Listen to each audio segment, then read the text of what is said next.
illallah. Assalamualaikum warahmatullahi wabarakatuh. Kali ini kita akan bercerita tentang Rasulullah pernah menangis ketika mendengarkan ayat Al-Quran. Sebelum melanjutkan video ini, jangan lupa klik like, share, dan subscribe channel ini. Terima kasih. Abdullah bin Mas'ud termasuk orang dari generasi sahabat yang memiliki kedekatan cukup intim dengan Rasulullah. Beliau menjadi khadim ataupun pelayan yang loyal dan sering mengikuti kemana Nabi pergi, membawa keperluan beliau. Bahkan dalam kesempatan tertentu, beliau diizinkan masuk ke kamar Rasulullah SAW. Di antara berkah dari hubungan dekat ini, Abdullah bin Mas'ud menyerap banyak ilmu dan keteladanan dari manusia suci itu, yang di kemudian hari melambungkan namanya sebagai sahabat yang sangat mengerti akan Al-Quran.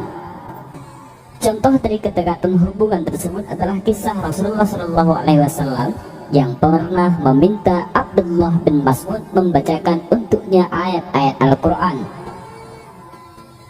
"Wahai Rasulullah, apakah layak saya membacakan Al-Quran untukmu sementara ia diturunkan kepadamu? Aku senang mendengarnya dari orang selain diriku," timpal baginda Nabi besar Muhammad SAW. Abdullah pun mengabulkan permintaan Rasulullah dengan membacakan surat An-Nisa dengan fasih. Namun, baginda tiba-tiba memintanya berhenti ketika Abdullah sampai pada ayat "Fakaifa idza ji'na min kulli ummatin bisyahidin wa ji'na bika 'ala haula'i syahida." Maka, bagaimanakah halnya orang-orang yang durhaka nanti apabila kami mendatangkan seseorang saksi ataupun rasul dari tiap-tiap umat kami mendatangkan kamu, wahai Muhammad, sebagai saksi atas mereka itu. Quran Surat An-Nisa ayat 41. Abdullah bin Mas'ud berhenti membacanya. Ia menoleh ke wajah Rasulullah dan menyaksikan air mata meleleh dari kedua pelupuk mata utusan Allah itu. Demikian cerita yang bisa kita baca dan dalam hadis riwayat Imam Bukhari dan Imam Muslim itu. Hadis tersebut menunjukkan betapa rendahnya hati Rasulullah SAW sebagai penerima wahyu, mau mendengarkan untayan bacaan dari lisan pelayannya. Peristiwa ini juga mengajarkan bahwa orang yang mendengarkan bacaan Al-Quran tak lebih buruk dari orang yang membacanya.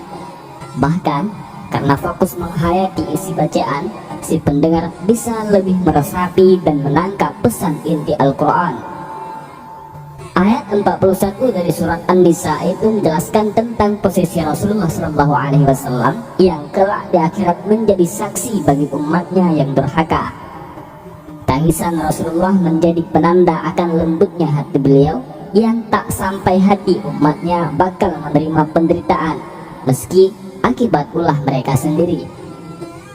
Di ayat berikutnya diungkapkan bahwa mereka yang durhaka kepada Allah dan Rasulnya meminta agar ditenggelamkan ke dalam bumi. Menurut tafsir Al-Baidawi,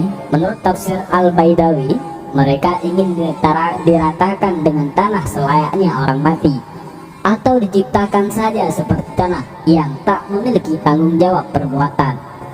Mungkin maksudnya untuk menghindari siksaan, padahal mereka tidak dapat menyembunyikan kejadian apapun dari Allah. Wallahu a'lam bishawab.